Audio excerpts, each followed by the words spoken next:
Okay, good evening and welcome to the Railway Civil Engineers Association. I hope you can hear me okay using the IT, but please post any questions or comments on the right if you're having any problems with the technology, but we've done this a few times now, so hopefully it's working well.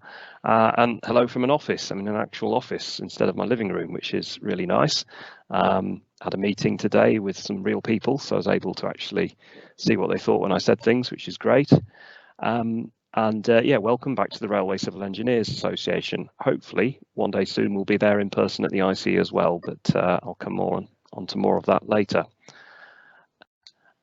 We've got an excellent panel discussion tonight on something that is really of interest to all of us in the rail industry at the moment. What is the case for rail investment after COVID?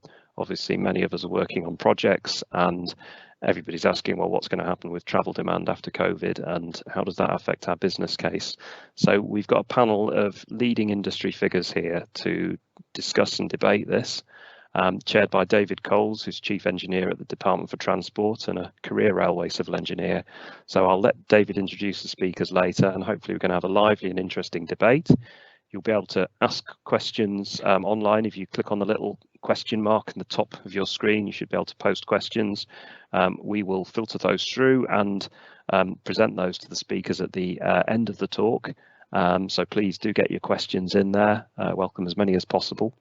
And I hope it's a very interesting talk for you. Just to let you know some upcoming Railway Civil Engineers events, we've got an unusual one next month. In October, we've got about military railway engineering.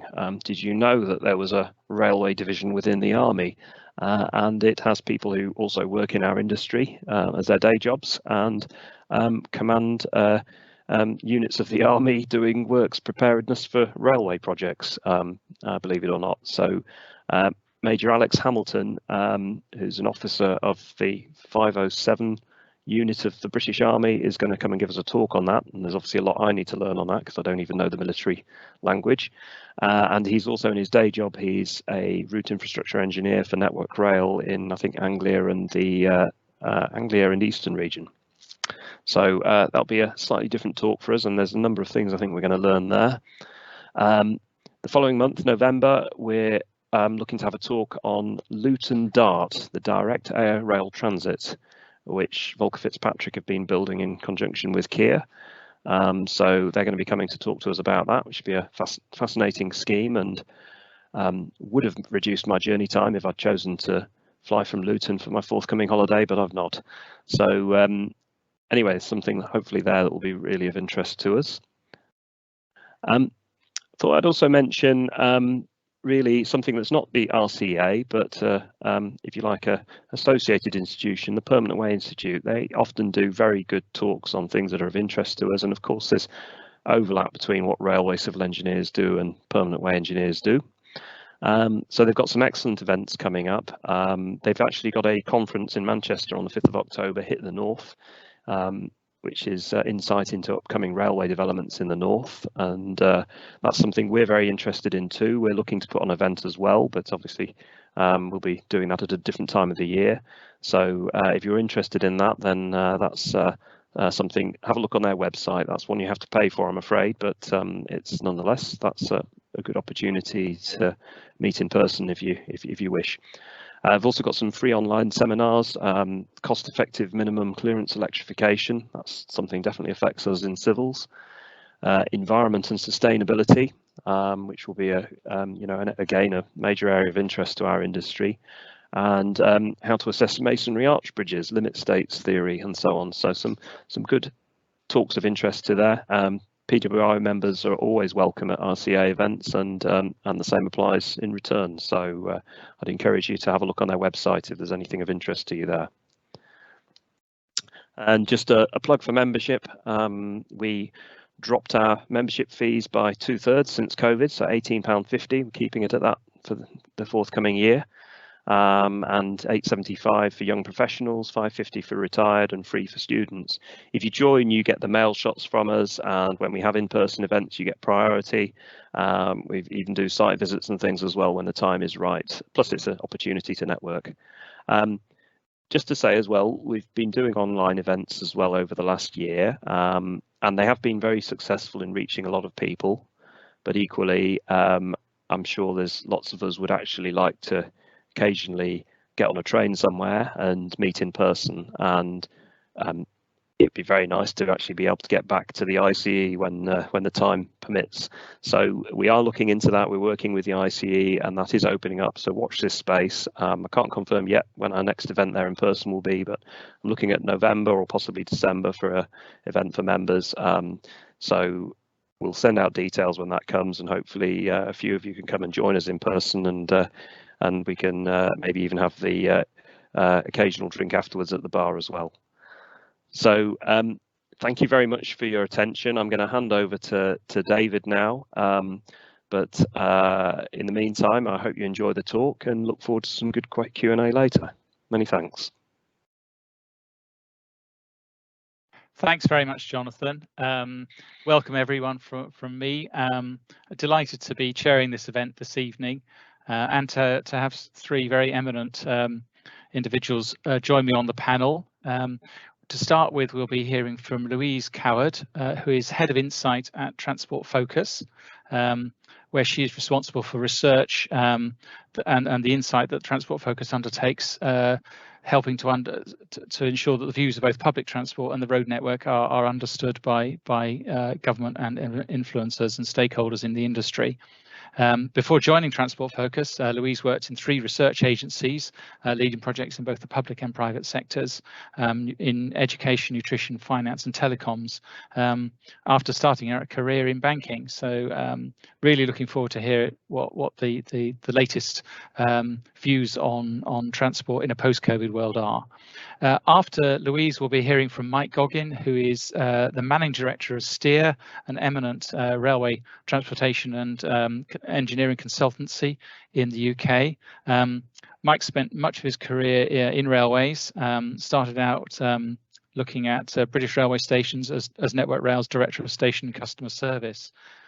His experience includes high-profile industry and strategic reviews, the Williams Review, Shaw Report, and indeed a lot of work overseas, as well as on working on high speed too. As RCEA's Managing Director, he's responsible for over 200 consultants advising on infrastructure, cities and transport. And then finally, we will hear from Bridget Rosewell, CBE, who is a leading director, policymaker and economist. She's currently Commissioner for the National Infrastructure Commission, providing independent analysis and advice to government on meeting the UK's long-term infrastructure needs. So I think without further ado, I'll invite Louise to open the first of our talks. We expect these to go for up to an hour, so there should be plenty of time for Q&A, as Jonathan was saying after that. Thanks everyone, and Louise, over to you. Thank you very much, David. Hello everybody, it's great to be here. If you just bear with me a second while I hopefully share my screen without too much hassle. Let's see.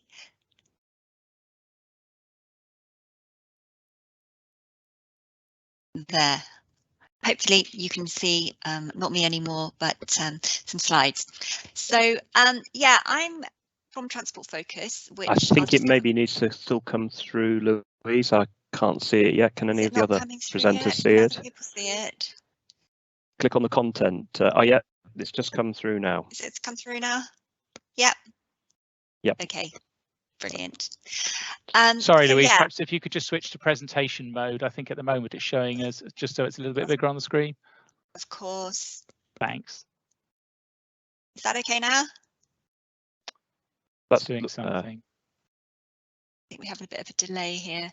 There is actually about a 10-second delay, so on what goes public from our screen, so it probably will go to presentation mode in just a, yep, it's gone to presentation mode, and yep. Okay, sorry for the interruption. Thank you. No, I'm glad you did. So yes, I'll just give a bit of an introduction to what Transport Focus is. for those of you who aren't aware. We're the independent transport user watchdog, and we represent rail passengers in Great Britain, bus, coach, tram users in England outside of London, and we also are responsible for users of the strategic roads network.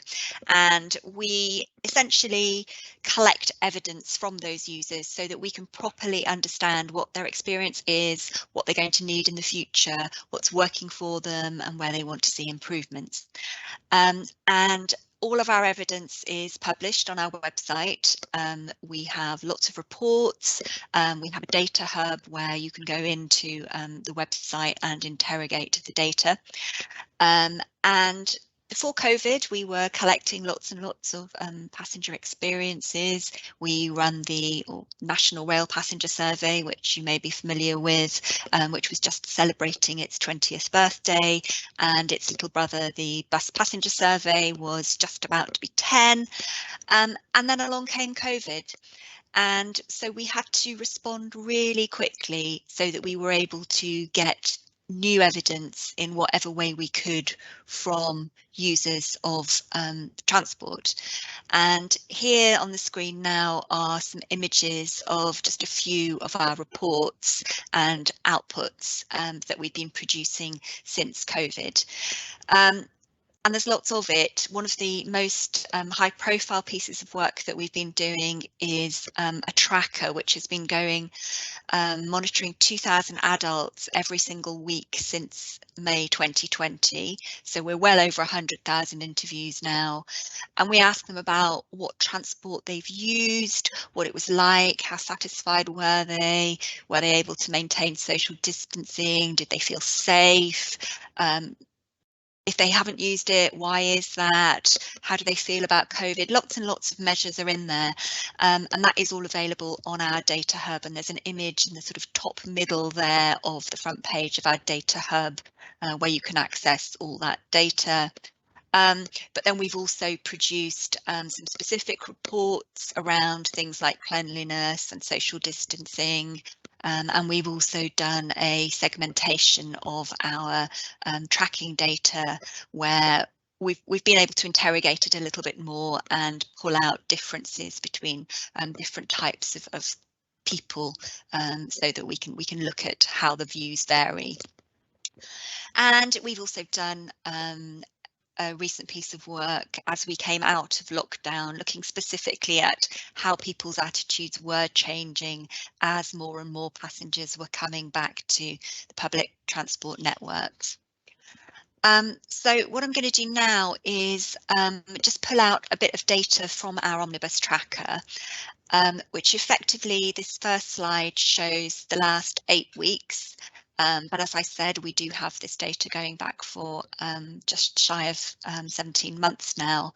And we can see that really consistently among people who've made a journey within the previous 7-day period, we're looking at, almost 9 out of 10 saying that they felt safe doing so. It's always been above 80% on a weekly basis, and generally, it's been as high as 9 out of 10 users saying, when I used the railway, I felt safe.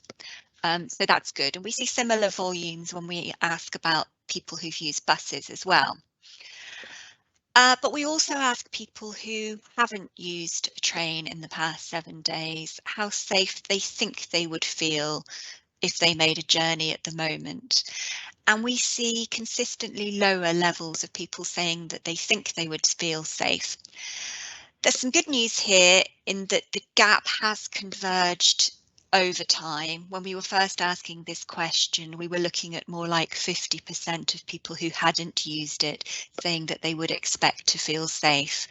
And that's come from various sources. It's partly word of mouth from other people who they know have had a positive experience. It's about our general attitudes to COVID, to risk. It's about the vaccination programme. Lots of factors have led to that upward trend in perceptions of safety, but there is this perceptual gap, and it's an important challenge that we need to make sure that lapsed users are encouraged to go back and to try using rail again.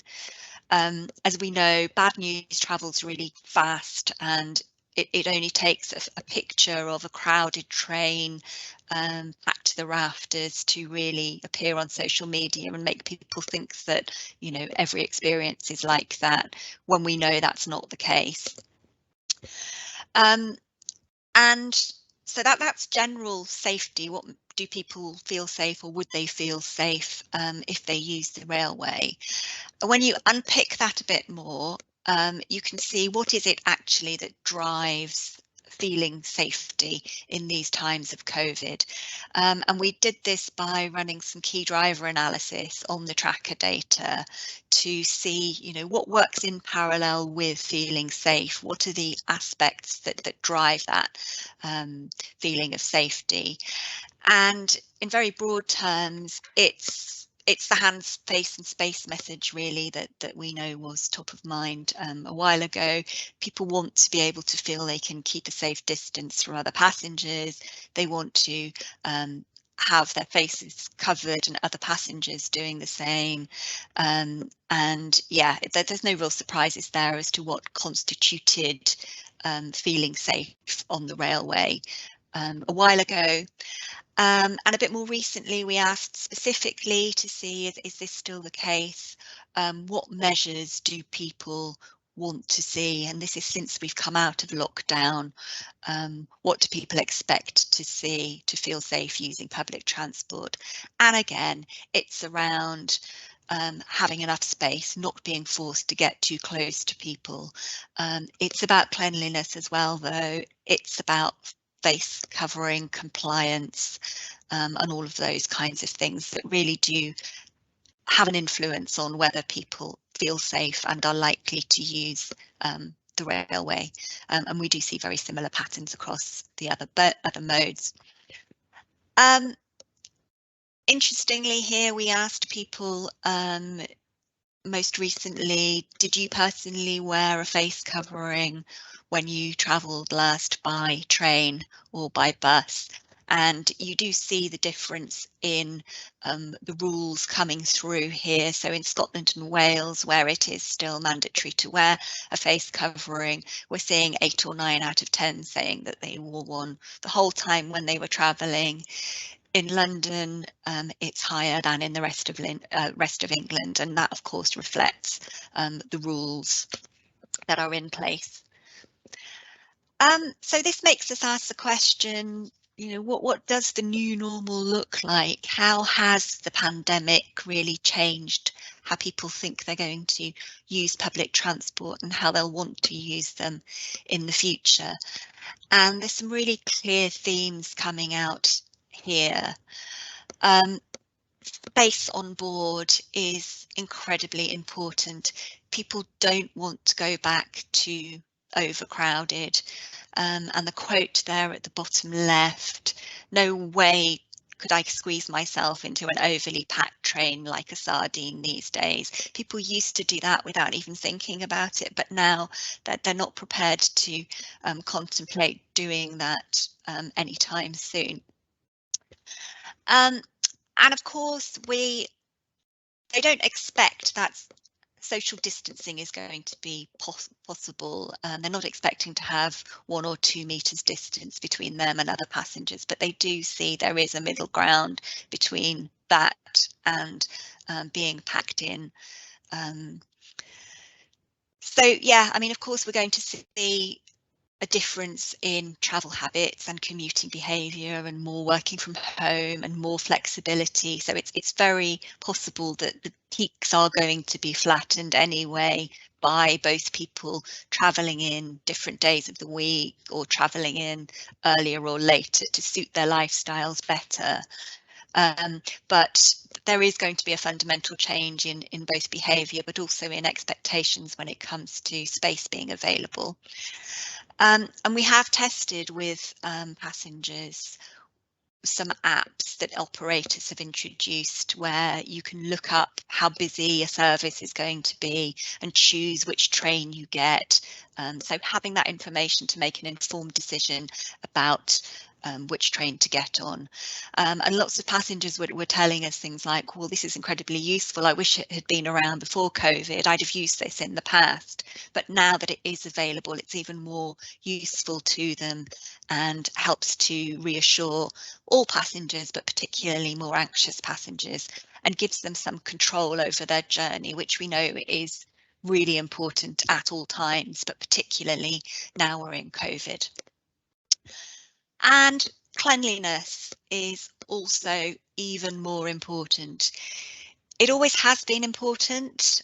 Before the pandemic, our National Rail Passenger Survey, where we spoke to sort of more than 60,000 passengers every year, showed us how important cleanliness was. For some operators, it was the second key driver of overall journey satisfaction after punctuality. And there was often talk about, public transport could be cleaner. But since COVID, people have seen that operators have really changed the whole attitude towards cleanliness. People have noticed that the buses and the trains are cleaner, and they really want it to stay that way. And it's kind of twofold, really. There's partly people want to know that it has been cleaned, but they also want to see cleaning in action. They like seeing hand sanitizers. They like seeing cleaners on board. It's really reassuring to them, and it gives them the cues to say the operator cares about you. And I touched on it a little while ago, but I'll just show you a chart to illustrate the point.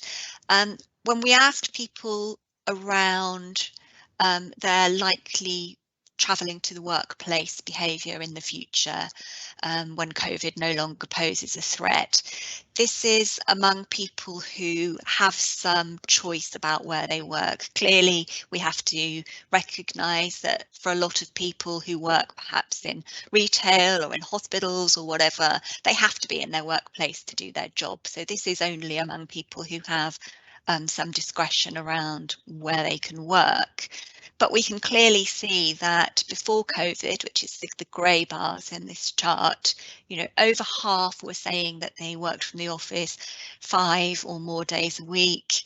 And when you add in the 4 days a week, we're looking at 7 out of 10 who used to work from their workplace 4 or more days a week. And that's really dropped down so that now we're looking at just around a third who expect to be in their workplace for 4 or 5 days a week. And we're seeing much more of that 1, 2, 3 days a week. Or office at all, 10% are saying they expect to permanently work from home. And of course, this has major implications for rail revenue and for travel patterns and what kinds of services are going to be needed to meet them. There has been an increase in leisure travel. It has recovered much more than commuting, and people are using rail to travel around on a national basis, particularly when they're not being able to go abroad.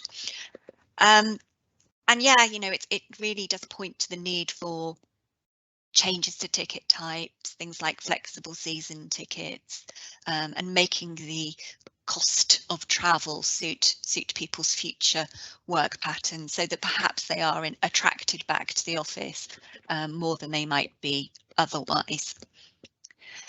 And yes, the data that I've shown you so far has been looking at the overall level, but clearly people are different. There are segments that you can pull out, and this illustrates our segmentation that we did on the omnibus data. And we identified 5 segments, and they go from left to right in terms of their kind of anxiety around going back to using public transport post-COVID. So the most cautious group are termed the cautious car choosers, who didn't travel very much by public transport anyway, but COVID has made them even more attached to using their car and more reluctant to use public transport. Then you have the anxious and affected, who are quite anxious about using public transport, but they have to use it because they are key workers. They need to go to their work, but they don't feel particularly comfortable doing so. We have rethinking reducers, who they do have more autonomy. They are deliberately changing their lifestyle so that they work from home more, they travel less. They have used COVID as a bit of a prompt to change how they use transport. But then the least anxious about getting back to life are two segments, carefree and carrying on, and the springback socialisers.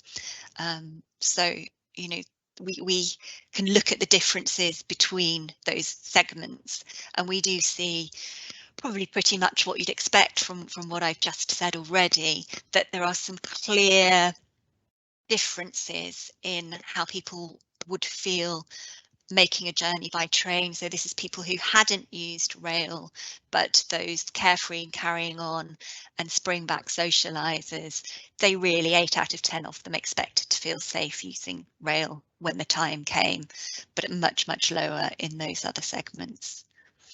And exactly the same pattern that we see on bus.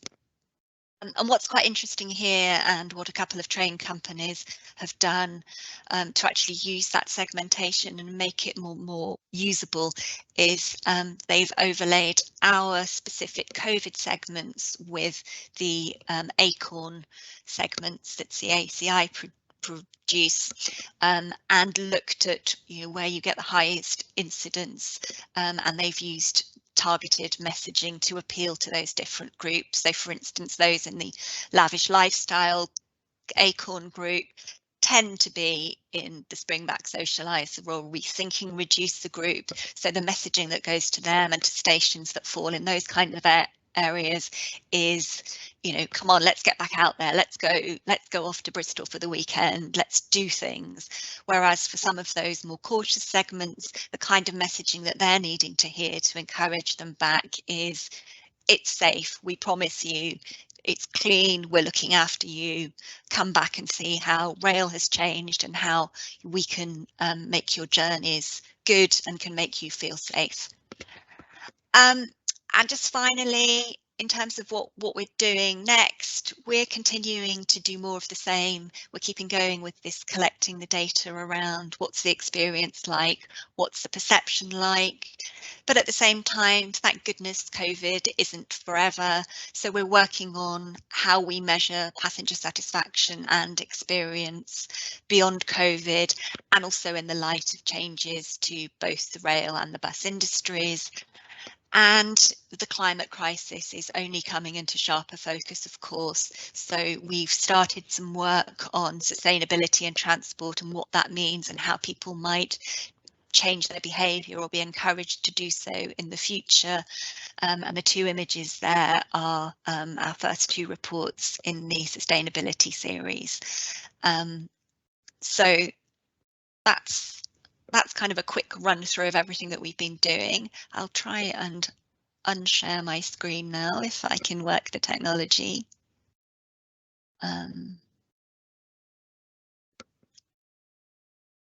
There, I think that's cancelled it. Yes. Excellent. Thanks Yep, very that's much cancelled indeed. it. Yeah, good. Thanks, Louise. Fascinating. Really interesting. I mean, I suspect that we've all got our own views of what's happened to public transport and indeed road users, transport users more widely following the impact of COVID.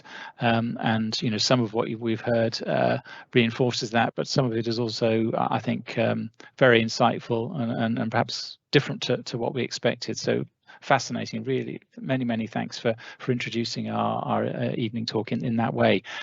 Without further ado, then I will hand over to Mike to talk about Steer's take on all of this. Mike, over to you. Thank you, David. Hopefully people can see what I am sharing now. I was going to try and share myself at the same time. Here we go. Try that. Sending. This is like Morecambe and Wise. You have to press all the right buttons in the right order. Yep, looking good from this end, Mike. Thanks. Live, good. Right. Good evening. Thanks very much for the invitation, Jonathan, David, to be with you guys today. You've given me a big sell in terms of my erudite narrative that I'm meant to give to this. I shall do my best. I might go at speed because I've probably got too many slides as normal.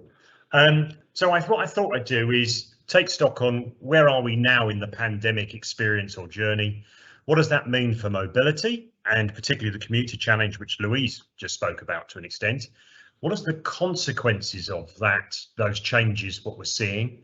And what does that mean for the future of rail investment, the rationale for the seminar in the first place? And if there is a future role for it, what are the implications for the nature of the investments that have got to be made? So let's kick off. Around March last year, so the beginning of the pandemic, the colleagues in Steer got together, about 42 of them actually, across our network of offices. We've got offices in Latin America, North America and India and here in the UK, and put their heads together about, hang on a minute, we're going to have to advise our clients, investors in aviation, rail investors, people who own highways, as well as governments, exactly what the future of those investments, their challenges to their strategies and policies are going to be. So we tried to do some scenarios, and this is very early thinking about how is this thing likely to mature?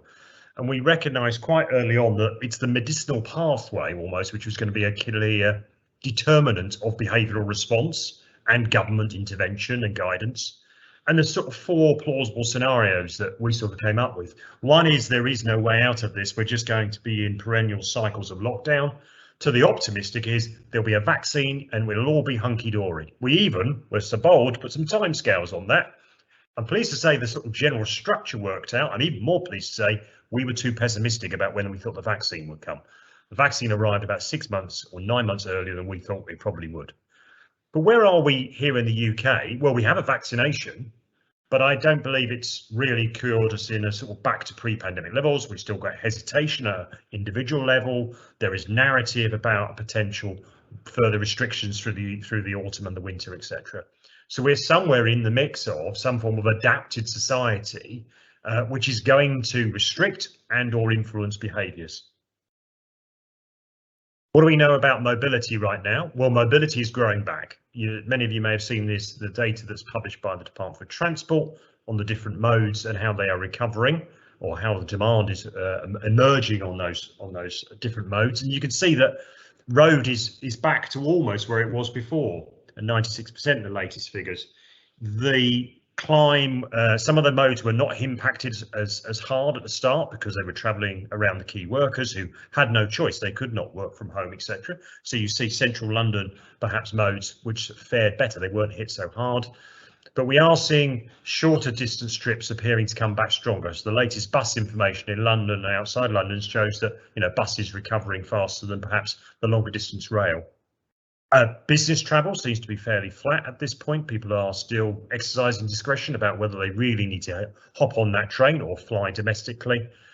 But leisure travel, the experiences, and those of you who have the great joy of living in our green villages and beside the sea will have seen the crowds, the hordes of those of us who live in the city coming to send upon you. And we have seen leisure travel be particularly strong this summer to the West Country, etc. And yes, partly fueled by the inability or unwillingness to undertake international travel. But we have seen leisure grow back far faster than we've seen the other modes. So let's talk about commuting.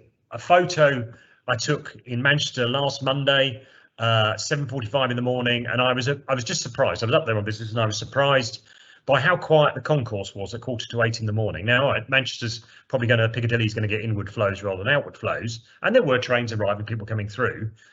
But my memory is of Manchester Piccadilly being far busier.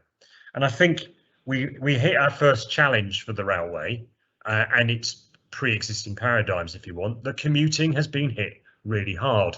The RDG is saying, rail commuting is only a third of pre-pandemic levels. And why is that? Well, the industries typically associated with rail demand, those with commuting, are the most likely to adopt hybrid working. They allow people, they've got the technology, they've got the expense, they've got the adaptability to be able to allow people to work from home or place them in other locations. The people who are in those industries are therefore likely to be the slowest in returning to the workplace. So the employers are doing something, the employees doing something. And those sectors were already starting to move in that direction. There was service economy jobs. To retain the knowledge and the talent probably meant you were adopting more flexible working places. So the individuals in those industries were already changing behaviour. We already knew season ticket revenues were going down. We already knew part-time and flexible working was going up.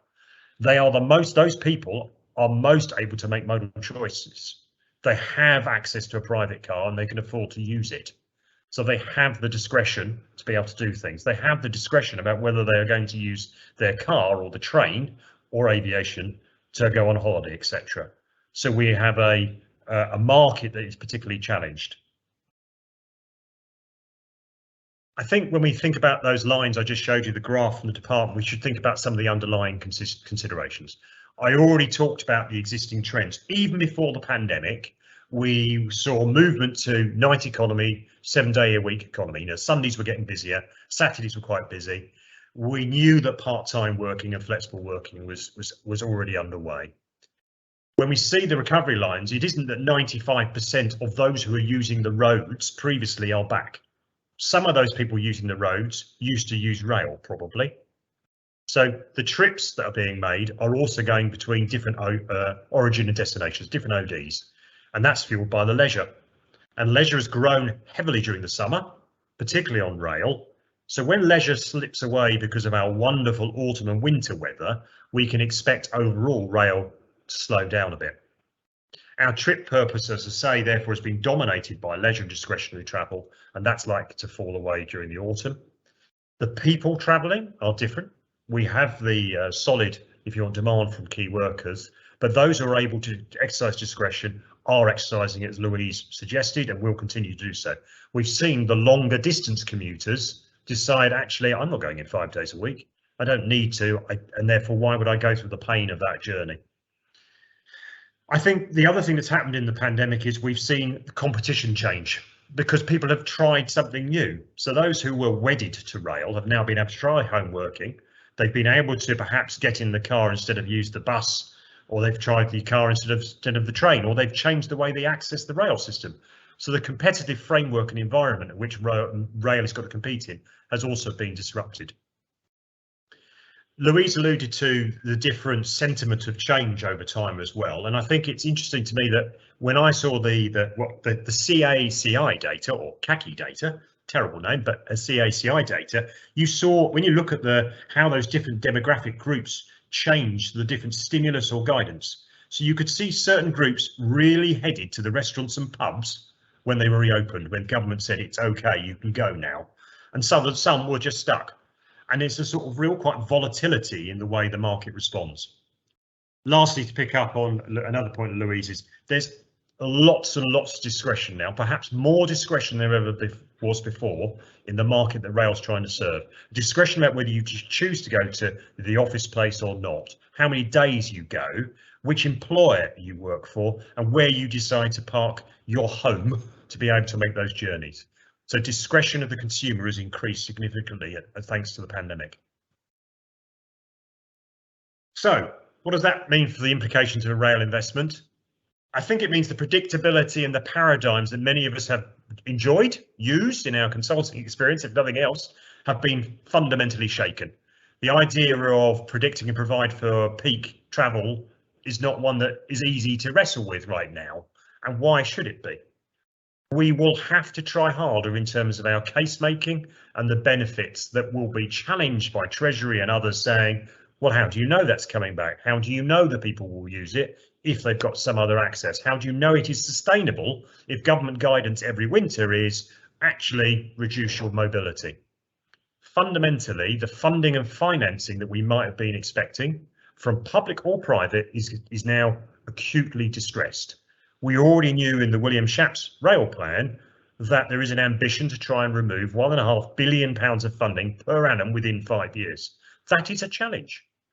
So investing in a mode with a reduced market, higher levels of discretion, high fixed cost, unpredictable short and long-term outturns is a challenge. There's no point in ducking that. Don't worry, the next slide starts to get more positive. So the question is that fundamental? Is that going to change for ages? And I lean on the NIC, and I'm sure Bridget will talk to this even more.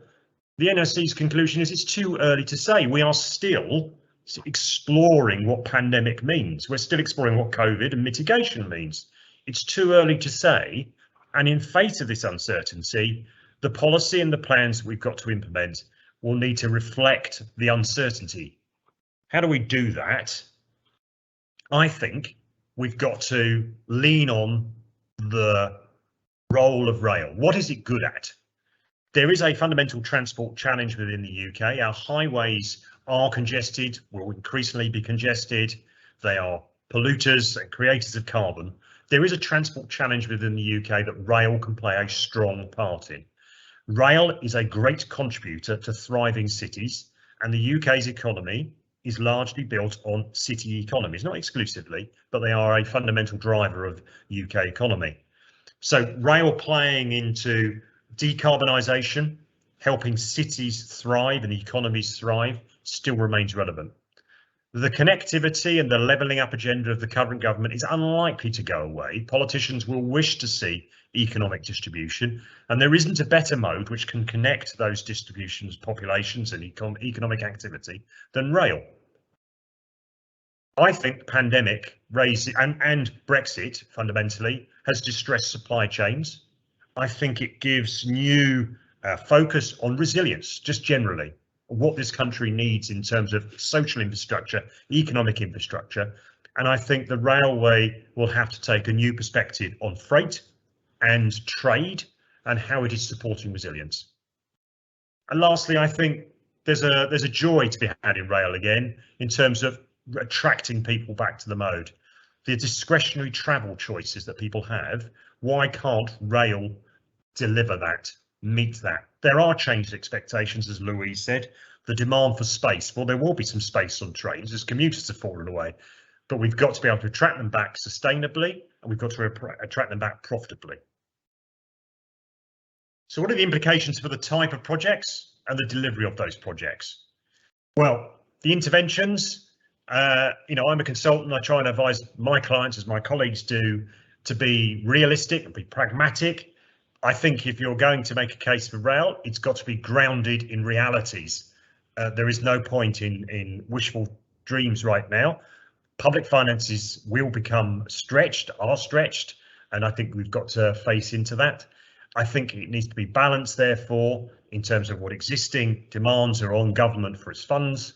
And it will best succeed where it is able to grip the policy agenda, say leaning on cities, carbon, freight movements, trade, etc. seems to me the way that we will unlock funding and development of the railway network. We are going to have to demonstrate that we have optimised the existing railway system, be that the reuse of stuff that we have provided for capacity in the peaks, which is no longer required on a Friday or a Monday, or recognising that actually we have to work the railway harder at the weekend. The schemes are going to have to be scalable and flexible, because any of our scenarios will probably prove to be not quite right, and therefore in life we're going to have to be able to adapt, grow, change the use or purpose of our investments. And I think you can best deliver that when working with local politicians and local decision makers and the communities to realise social value. So if we can broaden our schemes to ensure they are producing maximum benefit, both economic, social and environmental benefits to the local community. On the right hand side is an icon from our report that was released earlier this week by the Rail Delivery Group, which we did, about the social value of stations, and I'll touch base on some of the impact that station investment can have. Ultimately, the scheme's going to need to be financeable. You're going to have to demonstrate that there will be a return in short order, and they need to be sustainable in life. There is no point in creating things which we cannot maintain or operate efficiently going forward. I think the schemes are going to have to be supported. They need a single or strong collective voice to be able to navigate the politics of demands on infrastructure investment. And then in the delivery, so we've got the scheme, and the question is, how do you bring them into physical form? Assurance, the railway has a challenge. It is an expensive asset. Its record of delivery investment is not always strong, can be, but it isn't always. And people will remember the timetable collapse of 2018. They'll remember Great Western electrification. They'll remember HS2 costs. You can't get away from those things. So we need to be able to demonstrate assured delivery. I think it's going to take agile sponsorship and clienting, because, as I say, the environment will change while the railway scheme is being developed, designed and delivered. We have to protect the core business of that discretionary travel that's occurring. If you do that, if you disturb it too much, you will lose further revenue and further sustainability over the longer term. We've got to deliver in a pain-free way for the consumers because of the discretion they now exercise, and we've got to recognise that pain can, on a Sunday morning or a Sunday evening, is now just as vital as trying to get people to work on a Monday morning. We'll have to be innovative if we're going to deliver this, because it needs to hit more benefits more efficiently in a scalable and flexible way. That isn't something that I think the industry has always been able to do. And ultimately, then there's sort of this governance arrangement. There needs to be a maturity to be able to sponsor, take risk, recognise when things go wrong, fair weather and foul. There is no suddenly trying to hand it back to central government, because A, it won't take it, B, it can't afford it, and C, that will give them the excuse not to be able to back things. So we need confident delivery. Much of the time, one quick note for railway investment, but station investment. Studies we researched, identified 4 case studies which demonstrated the social value impact of station investment and how those investments could make a material difference to their local communities, whether that's a significant increase in house price faster than their local community, whether that's the creation of tertiary jobs, i.e. not manufacturing or raw economy jobs, whether it's bringing forward development, so increasing from 10 sort of planning developments in the local area to 133 per annum at Nottingham, and we saw similar things at the other case studies. Whether it's reducing crime at Strood or increasing the rateable value in Strood Town Centre, or facilitating housing at Chelmsford and in Burnley Manchester Road. There is a way for our railway investments to do more than just produce transport benefit, but to really support communities. So lastly, I conclude, I think there is a strong case for investment. It'll take clever navigation. It's got to play to the mode's strengths. It's got to recognise there is change in the mobility and things will continue to evolve. Whether home working, we are now in a place where actually we would have got to in 15 years time anyhow or not, I don't know. But we are here where we are, so we need to recognise those changes and deal with them. There needs to be pragmatism, I believe, in the short term. We are in a distressed place, and I think that distress needs to be recognised pragmatically, really, and sensibly. We will need to think laterally to identify those benefits of the community, to build coalitions of support and confidence. We should recognise consumer discretion in everything we are doing, because it is vitally important to us to be able to respond to both freight and passenger consumers. We will have to exercise assured delivery because we cannot afford shocks to the system, shocks to government confidence, or even bringing back the private sector to support. And therefore, we will need to tell the stories strongly and powerfully of the benefits and realisation that can be brought about by rail investment. So I hope I ended slightly more positively in the middle bit, but I think there is a strong case for rail investment. David, back to you. Splendid, Mike. Thank you very much. Fascinating presentation, and hopefully a great lead in to our final speaker, Bridget. Thank you.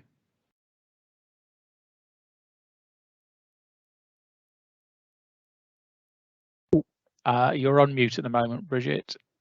I'm not sure where to go after all of those previous presentations, since you seem to have every point that I have written down that needed to be made, either Mike or Louise have already made it. So what's missing here? Well, let's start with what rail does, which Mike did mention, and the important reminder that, depending on what base you take, but a maximum of 7% of trips are made by rail. So it is a minority taste. Only about half the population use a train in any 1 year. So quite a lot of them never do. And therefore we're always going to be, if you like, in making a case, we are on the back foot. And I think it's really important to remember that. It's also important to remember that the core, if you like, the core thing that everybody thinks trains are for is that commuting, but it's actually only commuting into London. There's much less rail commuting into other major cities. There's some, but there's less, relatively speaking. Whereas in, say, in central London, 85% of people arrive by public transport, one way or another. That may not be heavy rail, that includes obviously the underground system, but there's an enormous London-centric nature of that process, of that commuter network. And as has already been pointed out, the move to only 3 days a week coming into London was already strong before the pandemic. It's strengthened since, and it's broadened. It's broadened to other parts of the country as well, whether or not people are using public transport to make those trips. However, the scenario that we concluded was our central scenario in looking at travel post-pandemic, or infrastructure needs post-pandemic, was still to conclude that cities will remain important. And I still believe in that central view, partly because I think disruption, as long as the disruption isn't so acute it's catastrophic, disruption actually encourages cities, because cities are where people get together to think about, how on earth do we deal with that? We have, of course, all of us over the last 18 months tried to deal with our problems by not meeting each other. And my conclusion from how we've unlocked since then, and from talking to people in a whole number of walks of life, different ages, different industries, is that actually the contact between people remains incredibly important. And in fact, it's the impact of our isolation is, I think, only now becoming clear to us once we begin to come out of that isolation. And as in parenthesis, incidentally, I think that's been unbelievably damaging to young people, all through teenagers. The rash of the epidemic that we're seeing of eating disorders amongst quite young age groups, I think, is testament to the problems that have emerged as a result of that isolation. But that may be the tip of the iceberg. I think all of us have been affected by that, and therefore it remains the case that getting together to solve problems is a fundamental human need, and the bigger the problems, the more we'll need to get together in order to think about how to solve them. So I think the city piece remains important, and even if you're travelling less often, you'll be still trying to get there together. And we're seeing teams saying, well, we're all going to be together 2 days a week, 3 days a week in the office on these particular days, and those will vary. Of course, that's a significant financial problem, and I think both Louise and Mike mentioned this, that the impact of that on the revenues for the network are acute. On the other hand, if it means that you push into the shoulders, and that also we've been seeing happen, so that commuting is more spread out and better use of the system as a whole, then that actually can help at least manage capacity utilisation, which after all, if you think back pre-pandemic, in many cases, capacity utilisation was too high. And if you could escape those particular kinds of trips, not only would you, but actually you're increasing the efficiency of the system. And as we know, it's much easier to run a rail system without passengers. Much, much easier. It worked really well during the pandemic, running the trains that we ran, because they all ran to time and they all ran easily. However, that is not the way to manage the thing in the medium term. So my core scenario is that cities remain important. My core scenario is that people will want to get back together. My core scenario is that over time, we'll go back to people travelling more or less as much as they did before, but not in the same kind of way. And it is, after all, quite interesting. As one of the other things I do is chair the M6 toll company. Our numbers on the toll road are now currently above budget, and actually for most of the last few months above 2019 even. So that's been quite a surprise to us. Now that may tail off at the end of the holiday period, we will see. So we've got a system where justifying investment, I think, given the proportion of trips, relies upon beginning to think much more carefully about what rail actually does and the need for that movement of large numbers of people from point A to point B. Rail cannot replace individual transport across rural areas or in areas where there aren't the volumes of people which make it possible to move enough people to justify that investment. So how do we think about that? And I think there are three things that we can think about that perhaps we haven't talked about enough yet. One is net zero and electrification. One is different forms of using rolling stock. And the three is autonomous vehicles. So what in each case, so if we think about, first of all, net zero and electrification.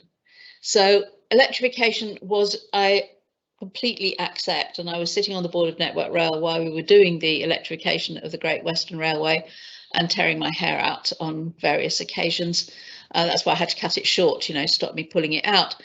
So I think that was very, it started off as an idea. It was based, costed on the basis of a very different technologies, very different state of being, and a very different topography. So on the East Coast, where it's all flat, as distinct from, you know, having to go up and down hills, over bridges, under tunnels, etc.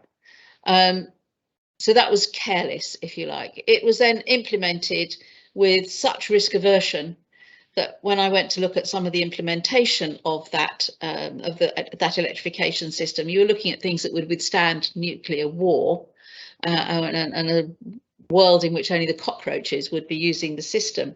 So I don't think we covered ourselves in glory, but that doesn't mean to say that electrification can't be done well. And electrification is absolutely key to delivering a rail system which works effectively and can be shown to support net zero. So one of the things I've been very interested in, for example, is how we run engineering trains which don't run on diesel.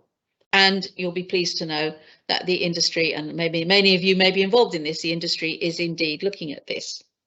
So that's one thing. How do you show that we are capable as an industry of delivering net zero, and that could be done more cost effectively than delivering net zero in some other forms of transport? So it's not just about the costs of this, it's the cost of what the alternative is. You've got to look at what the counterfactual is. That's really important. The second thing is different forms of delivery. So are we able to look at how we're using the rolling stock? Are we able to think more effectively about the different ways in which we use the mixes of rolling stock that we've got to deliver to a more flexible system, maybe longer trains here, shorter trains there, moving that rolling stock around more effectively? The invention, if you like, of you know, we previously post-privatisation ran a system which was very much geared to increasing the use of the existing capacity, putting more trains on, putting more trains on, putting more trains on, competing for the space to put more trains on. And we ended up with a system which is effectively overfull as far as train paths were concerned. And that was one of the reasons why we got the timetable collapse, the over demand in different places and trains trying to be in the same place at the same time.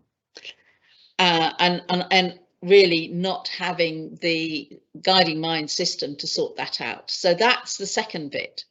Can we think more imaginatively about the trains that we run, where we run them, so that we make best use of the systems that we've got, and we're not trying to over plan, we're trying to be agile and move those systems around and make the contracts work which do that more effectively and more cost effectively. So that's point 2.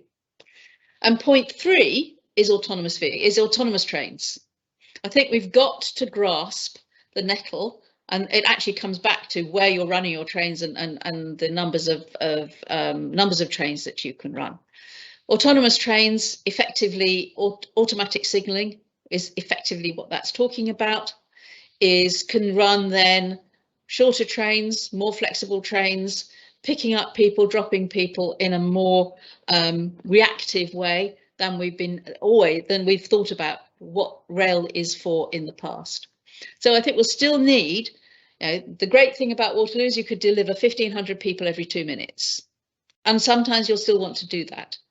But that means longer trains. It means trains that turn themselves round and so on. But in many parts of the rail network, that's not what we need. In many parts of the rail network, we'll be needing to show that you can deliver, maybe it's battery powered, maybe it's hydrogen powered, in other words, not electric, but how do we deliver net zero mobility at the point where people need that net zero mobility without thinking that we can substitute for every form of mobility? I'm very aware that we're running out of question time here, and I know that there are questions that people have already published, so I'm going to stop at that point. I do think rail fulfills a role, probably a rather different role. There are ways that we can think about rail differently. We certainly got to move away from the ways that we have thought about rail investment cases previously. But then I've been trying to do that for the last 20 years. So let's really rock on with that. Thank you. Bridget, thank you very much indeed. Fascinating overview of the situation we find ourselves in. A bit of an echo. Sure, quite that. Can you guys all hear me all right still? Can hear you. There's a very slight echo. I think Bridget's just gone on mute, so right. Apologies for that, no problem. That one. Thanks, Jonathan. Before I turn to some of the very interesting questions that have already been posted, I'd like to put a challenge out to the civil engineers in particular in the audience, as this is the Railway Civil Engineers Association hosting this event, and say to you guys, having heard what you have about how almost certainly there is a fundamental shift in how railways are going to be used in future, how do you think as civil engineers and the projects that we design and manage could respond to some of that? There's been hints already, for example, perhaps we get away from the obsession with, I call it obsession, but the perception that we have to do major engineering works at weekends, because traditionally that's when commuters, office workers weren't using the railway so much. But as we've heard, massive increase in the leisure market, that's probably more focused at weekends. So how can engineers respond to that? How can they respond to the sort of discretionary nature of travel in future? But I'll leave that as a sort of a challenge to the audience, and perhaps post a few responses to that in the Q&A if you would, and we'll maybe come back to some of those if we can. In the meantime, turning to some of the questions we've had, I think one of the most interesting ones, or sets of questions, is around the net zero, and as many people have said, as Bridget said in just now, railways are regarded as a good green form of travel, but hasn't the pandemic demonstrated that perhaps we don't need to travel at all? And the fact is that the greenest form of travel is not traveling. So maybe one for Bridget to respond to. And I suspect some of the other things you said, Bridget, maybe about how you're going to answer this, but I'd nevertheless like to put it to you. Why should we actually be encouraging travel at all if we've the pandemic has shown that we can work from home? I think that the pandemic showed that we can work from home, or many of us can work from home. It certainly didn't show that everybody could work from home. There are many groups of people who have to travel to their jobs, and I think it also showed, as I said, when we stopped having to work from home all the time, I think that there was a huge relief in some places, but also a very different form of engagement. And notice that actually my daughter works in the city, and she said to me the other day, I went into the office and in 4 minutes I'd solved a problem which would have taken hours of Zoom calls and making connections and trying to sort everything out. And it was just done because you could deal with all the potential for misunderstanding which results from trying to do everything on email and on Zooms and Teams and everything else. So I think there's a fundamental human need to communicate, and it is complemented by the way we're doing it now, but it's not a substitute. And at the very beginning of this meeting, Jonathan was talking about how he's looking forward to having meetings in the RCEA again, and that we can all get together and we can network. You can network over, you don't have a glass of wine, a glass of water. You can network and chat to people in a way that you simply can't do it this way.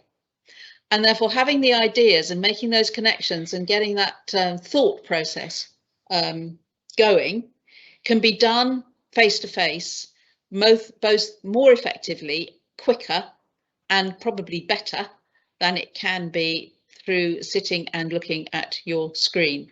I've noticed that although I'm now spending more time traveling, and there's a bit of that I'm thinking.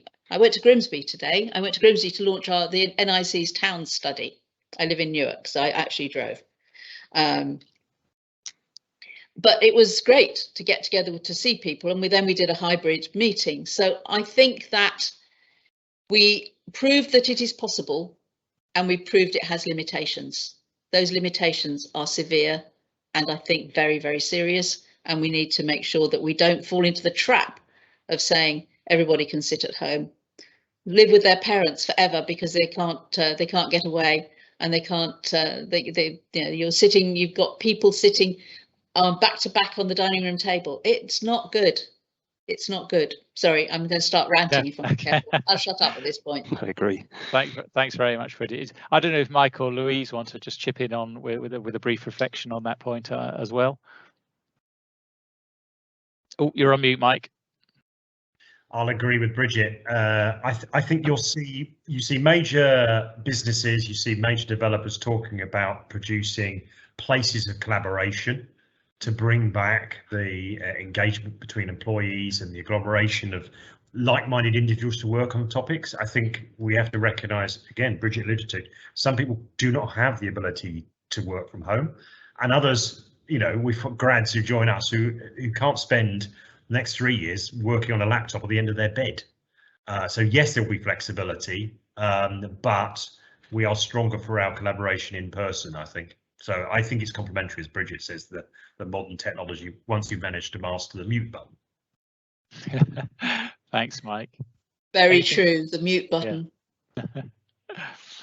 Okay, Louise, did you want to chip in anything on that one as well? Because it's been, as I say, a popular theme for our questions. No, I mean, similar points, really. I think there is that balance, isn't there? And to some extent, employers, some are really sort of forcing their employees to go back, others are being more flexible. I think right now we're still in that transition period of seeing what's happening to case numbers. Some employers are being far more cautious right now, but have perhaps expectations for into the new year and that kind of thing. So I think there will be a sort of settling down, but I think at the employee level there is a certain amount of fatigue and a willingness to get back to seeing people. But of course, the experience of getting to the workplace and the experience of being back in the workplace has to kind of measure up to the expectations and outweigh, from a positive point of view, those things like, well, it's going to cost me more money, I'm going to have to get up earlier, I can't wear my jogging trousers, all of those kinds of things. I can't put my washing out midway through the day. There's lots of advantages that people have sort of absorbed from working at home that need to be weighed up, and it needs to become a kind of positive, active choice, I think, for the people who've got discretion in doing so, and that's up to employers, really. Thanks, Louise. If I may, then I'll turn to a question which I'm probably going to steer to you, Louise, which is, all the fascinating statistics you presented on people wanting to feel safe and so on. But someone said here, how do the answers on face coverings compare with reality? My perception is that less than half of people wear the face coverings on London buses now, even when they're crowded. So I suppose making it broader than that, but thank you very much for that question, but making it broader, do we actually see the discipline, if you like, of face coverings continuing? And maybe this is more of a question almost for behavioural psychologists than transport focused, but I'd be interested on your views on that, Louise. You're right. I mean, it's certainly falling week on week, the proportions who are saying that they wore one themselves, but that's partly because what they're seeing in other passengers, and there's quite a sort of, well, why should I do it if they're not doing it, so I won't do it mentality, and that can only mean that day by day there's fewer people wearing the face coverings. But what's interesting is a lot of people particularly the sort of more anxious kinds of people, it really does make them feel quite unsafe and quite threatened, and they don't know what to do in terms of asking people to conform. And this was even before the relaxation of rules. A lot of people before July were telling us, you know, what actually am I supposed to do if I do see people who aren't complying, or, you know, I know they're not exempt because they're wearing a face covering, but they've got it around their neck or hanging from one ear. And that's where the need for, you know, staff to be around to enforce the rules was kind of required. You know, it's not my job to ask someone to put their face covering on, but I would like them to be wearing one because it will make me feel safer. So it does bring into focus all of those sort of conflicts and obeying the rules kinds of thoughts there. Thanks, Louise. Really interesting. I think one for you now, Mike, if I may, and it's around, you know, we've heard some really interesting statistics about the differences between London and the rest of the UK, and, you know, that the commuting may be a fundamental shift for London, but, you know, it begs the question, what about the rest of the UK, and indeed, you know, the whole balancing up the economy, levelling up the economy agenda. So I don't know if, Mike, you've got any thoughts on whether the pandemic has changed that, or if railways need to respond differently to this issue of, you know, if you like, levelling up the UK. Oh, mute again. You'd think I'd learn. 18 months. You'd think I'd learn. Not having facts to hand, and Bridget may know the numbers better than I, there was an outflow of from London of about 250,000 people, I think, during the pandemic. Some of those will come back, I'm sure. Some of it probably may be Brexit related. My guess is that actually some regional cities, non-London cities, will have benefited from that outflow and shall continue to benefit from that outflow. The penalty of trying to live in London, move into London, commute into London is quite material. And your quality, I've lived in Doncaster and Liverpool and York and, you know, and Cardiff. There is a benefit, a quality of life benefit by living in a regional centre or near one, because you can get more space.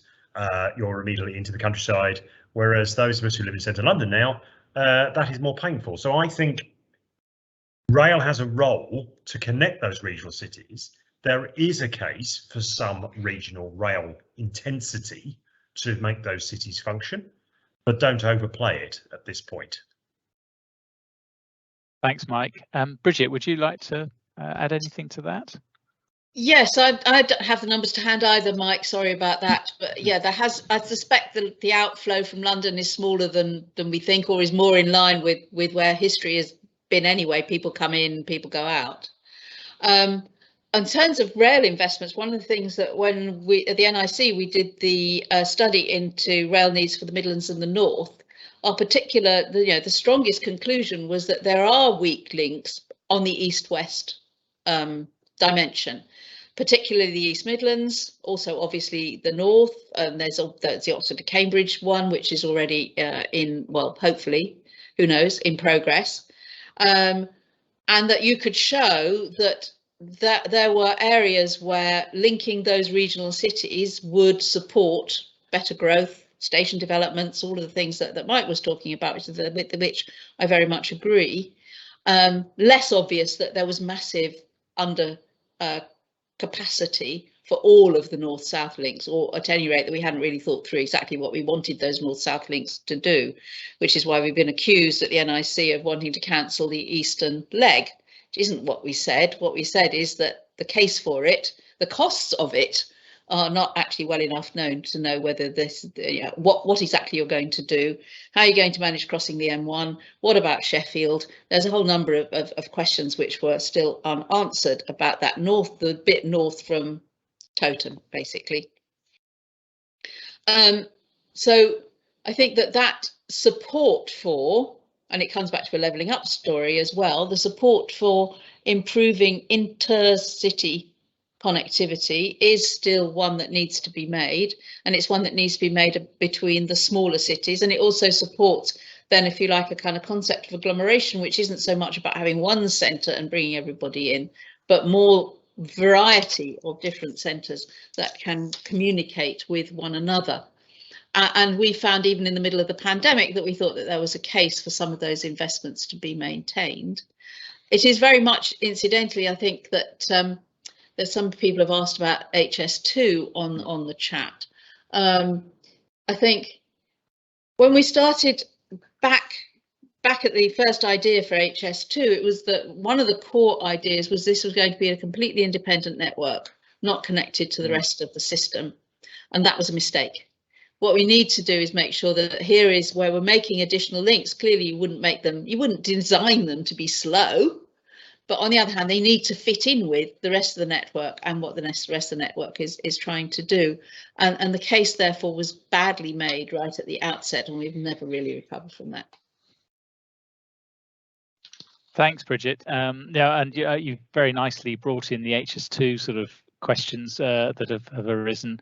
Mike, I don't know if you want to comment on what the implications for HS2 of the pandemic might be, and then I'll bring in Louise to see if there's the sort of this outside London sort of issue is reflected in the work that Transport Focus does.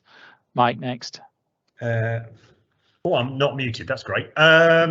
I think I agree with Bridget. I think the misstep on selling the case making at the start is one that's caused a bit of a legacy for HS2 and has not won it any favours going forward. It's going to have to maintain and persist in trying to restate its case. I think the organisation, the programme, is doing its best to ensure that it's hitting every wider possible benefit it can. It needs to, because it is not a programme which is universally supported, as we know. In terms of is the case strengthened or not? It's going to be pros and cons, isn't it? I mean, it is doing the agglomeration of centres that Bridget just alluded to, bringing some of those centres closer together. Well, it won't have the routine flows on it that we expected. Southwest Trains, in their consultation document for their timetable recast and asking their consumers, if you want, their passengers, about how their travel patterns were going to change, similar to what Louise pointed to, was that, you know, they were going to get to, after pandemic, they were assumed they were going to be 60% back to where they were pre-pandemic in terms of either the commuter or the business travel. What they did say was more than 100%. They were going to do more journeys leisure going forward than they used to.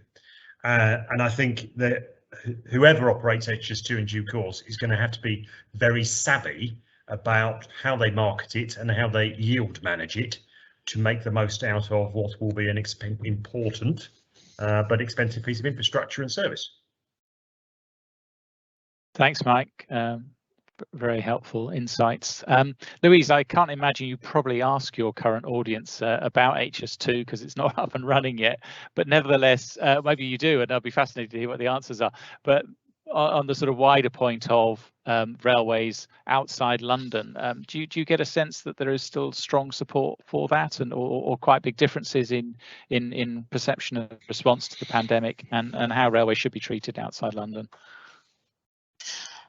On HS2 specifically, we did some work before the pandemic, starting in about 2013, we had a community of potential passengers who lived along the route, to ask them, you know, what should HS2 look like, and almost that we're starting from scratch here. It's a new railway. What kinds of things would you like to see, both in terms of kind of train design, station design, and all of those kinds of things, which was quite interesting and is all on our website.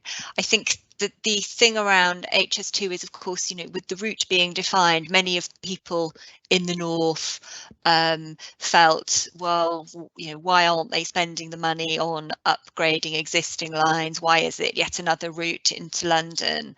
And you know, something that we found in much of the work that we've done is when you're out of London, when talking about using rail, it's about the time taken to get anywhere else, and it's already quite quick to get to London.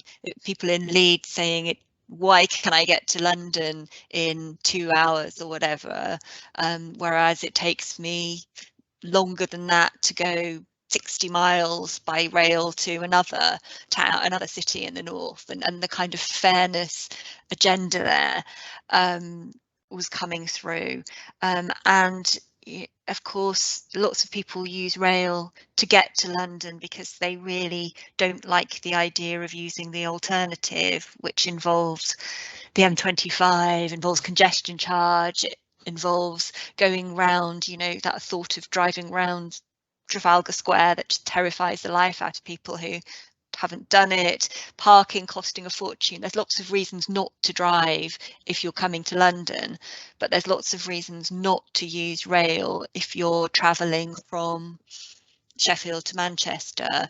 It takes a long time, it feels quite expensive. For a long time the rolling stock wasn't great, lots of pace to train. Car parking is so cheap in city centres quite often, particularly if you're travelling in a group. It was almost, well, why on earth would I use the train to make that journey? And those are some of the barriers that have got to be sort of challenged and overturned.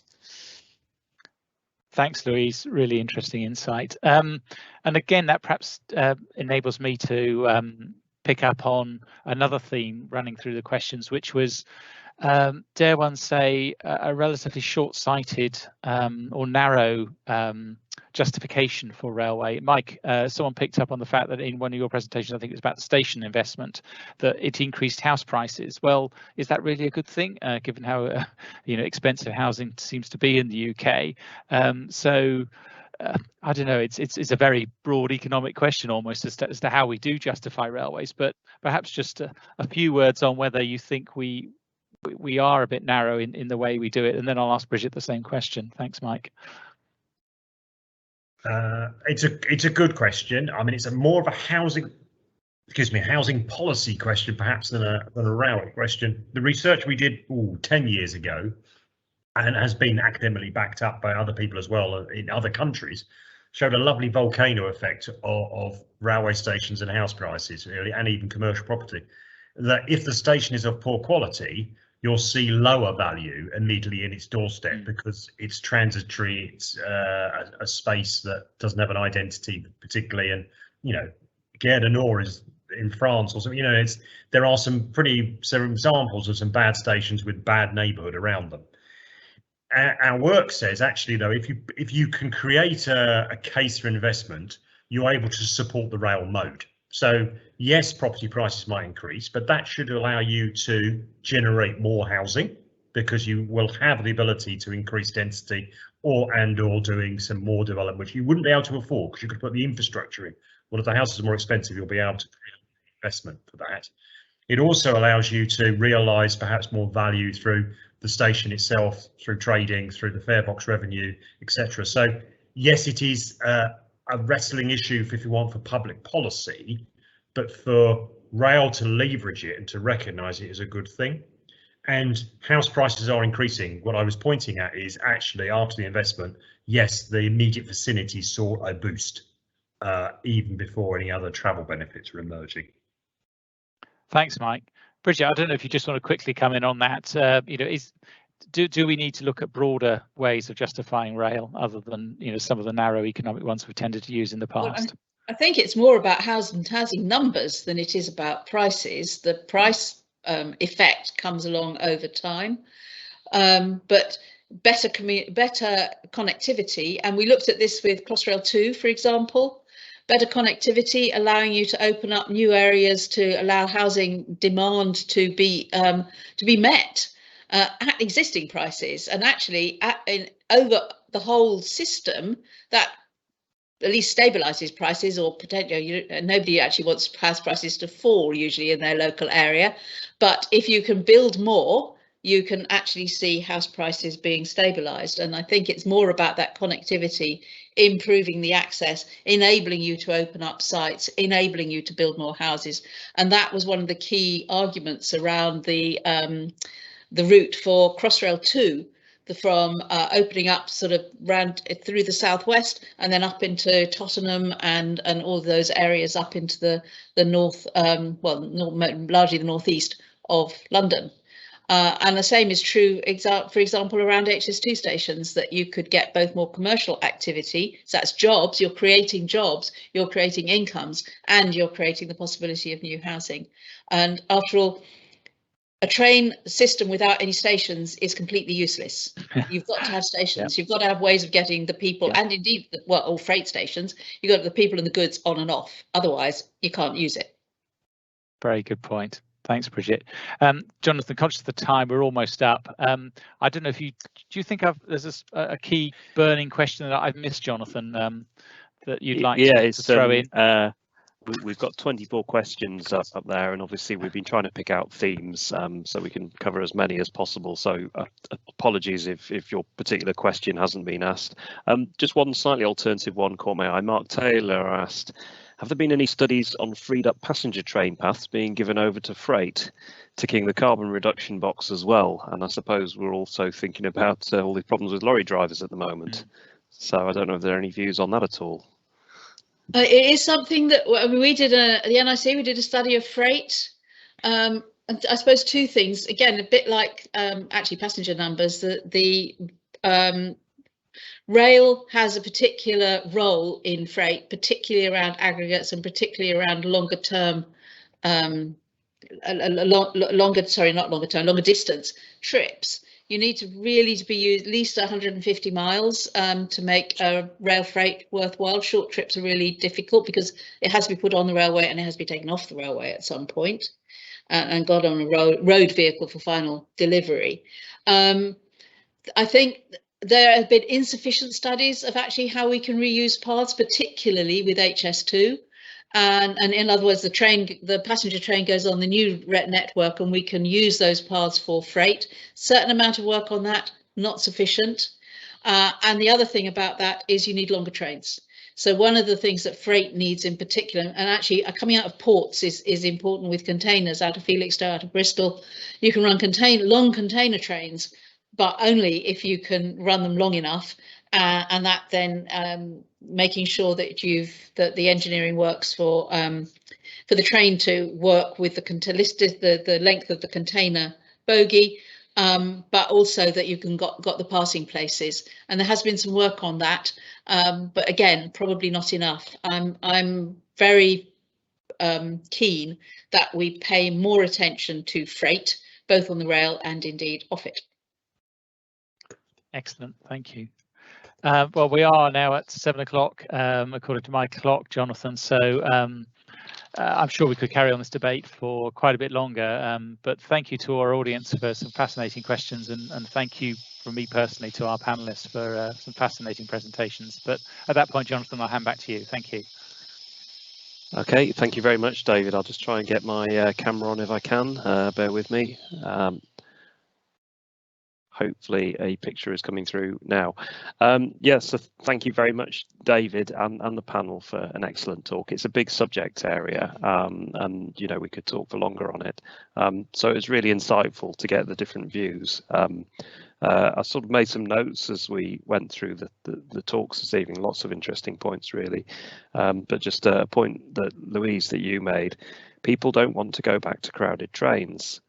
And this has got to be a thing, hasn't it? Because if we want to get people out of cars, and the local streets where I live have been gridlocked in the morning rush hour, and they're just little back streets, we've got to make the trains, people don't want to be, you know, cheek by armpit on the trains. But how do you make the business case stack up for that? Because you've obviously got fewer fares for the same number of carriages, or more carriages for the same number of fares. So that's a real challenge.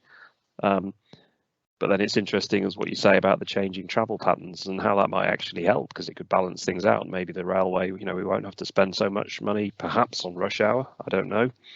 But some really interesting points there. Mike, lots of really interesting things in both your talk and your answers as well. But again, about the changes of use. But I think your point is just what many of us in the rail industry have always believed. It's the best mode of communication between centres of population in the UK. You can have 1,000 people on a train and it can be electrically hauled. You just can't do that with cars, and you definitely can't do it with planes. So, you know, I think that's why many of us chose to work in the railway, or believe the railways are a good thing. So hopefully, if travel comes back, that will become, you know, a big part of the picture. I mean, so many other things I could really sort of thank you for, but I think the point I'm going to take away for projects is about being realistic and pragmatic. So I suppose not pretending that everything's going to be 100% what the demand was 2 years ago. But I liked your point about projects being scalable and flexible, and that feels like a thing as engineers we can take away and think about. So it's not all or nothing. That's surely got to be a good thing.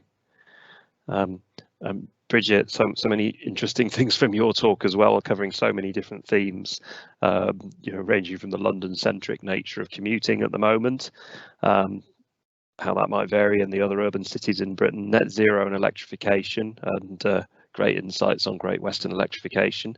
I think we had Pete Dearman, who was the head of electrification at NR and was a former British Rail electrification engineer, came and talked to us once about that. And yeah, it was shocking what he had to say, because he said British Rail had got electrification down to a pretty efficient end. They'd got it down to pretty much the lowest cost you could get. So it's such a shame that it went in a different direction after that. But yeah, very much talking about how rail fulfills a role, passengers and freight. And I like the points you made about people need to understand the limitations of all this remote working stuff. And I think at the moment that penny hasn't dropped yet, because lots of people are still quite cautious about coming back to the office, understandably, not least because they have to pay. But there are things you get from having a discussion. In this meeting, I've been able to see the four of you on screen, but obviously I haven't been able to see the audience. So you can't sort of see, you can't react, and people always say non-verbal communication, and I've totally got that from the few meetings I've had in person this week and in the office. So there's lots to think about, and there are lots of unknowns as well, but I'd say it's certainly not as bleak as maybe some people would paint out, but things are going to be changed and things are going to be different. So I hope I've not sort of, you know, stolen any thunder from all the things you've said, but I just really want to say thank you for coming to speak to us. I hope the audience have found it interesting. Look forward to the time that we can see you in person, or some of you in person as an audience, and probably be a hybrid, no doubt. But yeah, I hope it's been a great talk for everyone. So I thank you for your time, and I'll wish you a good night. And I'll just stay on to say thank you again to the speakers, but thanks ever so much everyone for the audience. Do look out for our next events. Look on ICE.events to find them, and look forward to seeing you again soon. Many thanks.